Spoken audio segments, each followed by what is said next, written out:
네, 안녕하세요. 중학교 3학년 사회2 노트필기 수업 시작하겠습니다. 오늘은 헌법과 국가기관에 관련된 2단원 내용 중 마지막으로 법원과 헌법재판소에 관련된 내용을 살펴보는데요. 첫 번째 시간에는 법원은 어떤 곳인지 그 조직과 기능에 대해서 알아보겠습니다. 교과서는 천재교육 40, 41쪽 내용입니다. 우리 대한민국은 권력의 가장 중요한 기능을 세 가지로 나눠서 서로 복제를 못하도록 견제하고 있다고 했었죠. 그림 한번 그려보겠습니다. 그래서 우리 이번 대단원에서 첫 번째 입법부가 있었고요. 입법부는 국회의원들을 말하고 그 다음 두 번째 대통령을 중심으로 한 행정부가 있었고 마지막으로 법을 관련해서 이제 법을 적용해서 재판을 하는 사법부가 이렇게 세 가지가 있다고 했었죠. 입법부의 수장은 국회의장이 되겠고요. 자, 오늘은 그 중에서 이 사법부 대장은 대법원장입니다. 대법원장을 수장으로 하는 이 사법부란 어떤 곳인지 한번 살펴보는 시간을 갖겠습니다. 그래서 법원의 첫 번째는 이제 사법권에 대한 의미를 알아보고 갈 텐데요. 사법권은 입법부에서 법을 만들고 행정부에서 법을 적용해서 나라를 이끌어가는 과정에 문제가 생겼다. 그랬을 때 법을 적용해서 문제를 해결해주는 그런 기관입니다. 그래서 의미 첫 번째는요. 법을 구체적인 사건에 적용하는 겁니다. 그래서 사람들 간에 문제가 생기거나 범죄가 발생했을 때 분쟁을 해결해주는 그런 권한이라고 볼 수가 있습니다. 자, 이게 왜 중요하냐면요. 문제가 생겼을 때 그냥 놔두면 국민의 인권 같은 게 보장되기 힘들어요. 침해당할 수가 있습니다. 그래서 이런 문제를 해결하고 질서를 바로잡으면서 우리 사회와 전체적인 법 질서를 유지할 수 있도록 도와줍니다. 잘못한 사람한테 처벌이 가고 잘한 사람한테 상이 가야지. 그렇게 법을 적용해야지 나라 질서가 유지되겠죠. 자, 그런데 그러기 위해서는 세 번째로 사법권이 독립되어 있어야 합니다. 자, 이게 무슨 말인지 한번 살펴볼게요. 지금 사법부는 독립되어 있는데 무슨 독립이 더 필요하다는 얘기일까요? 목적은 공정한 재판을 위해서예요. 그럼 판사들이 그냥 법원에서 공정하게 재판을 하면 되지 뭐가 이렇게 독립이 필요하냐면 그 이유는 다른 두 개의 권력기관, 국가기관, 국회와 대통령의 힘이 너무 세기 때문에 여기에서 판결에 압박을 받으면 판사들이 똑바로 판결을 못할 수가 있겠죠.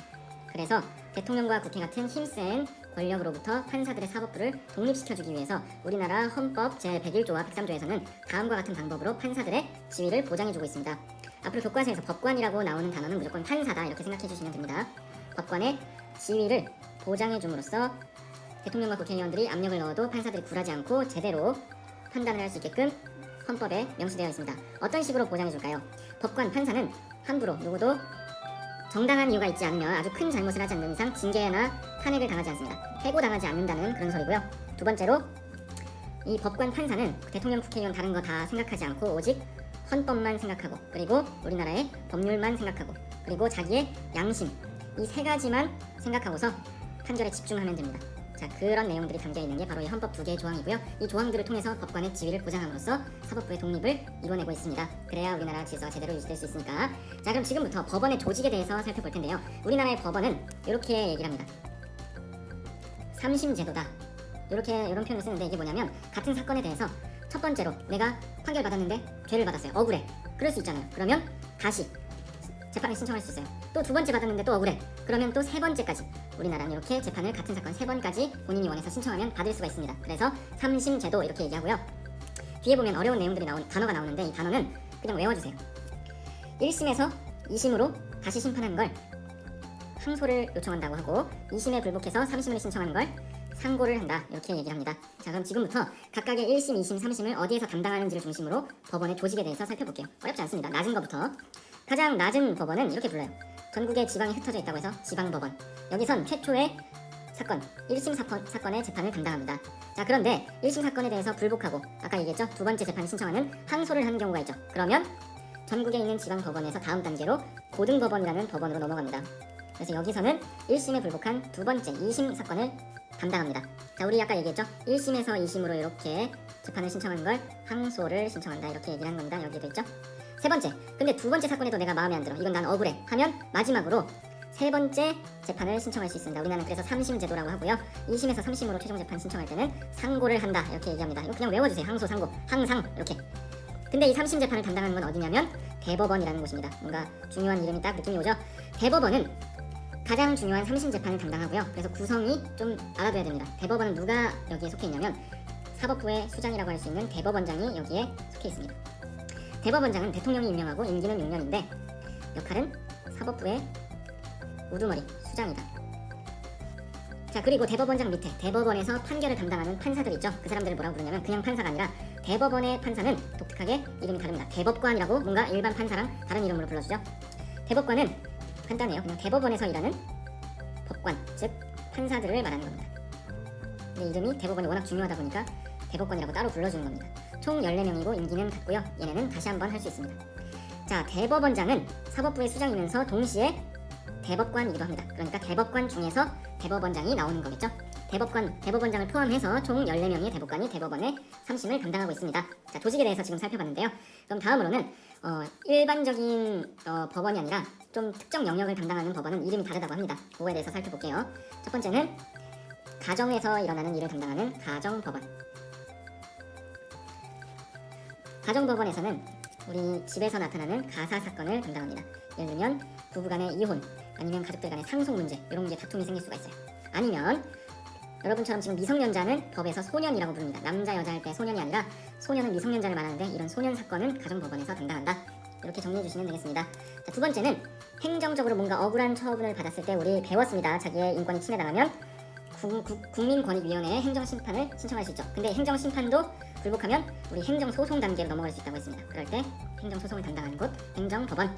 마지막은 내가 특허를 관련해서 돈을 벌고 싶은데 이 특허 관련해서 문제가 생길 수가 있어요. 누구의 특허가 먼저인지 이런 거. 그래서 특허 관련해서 법원이 따로 있는데 이런 거를 특허법원이라고 이렇게 부릅니다.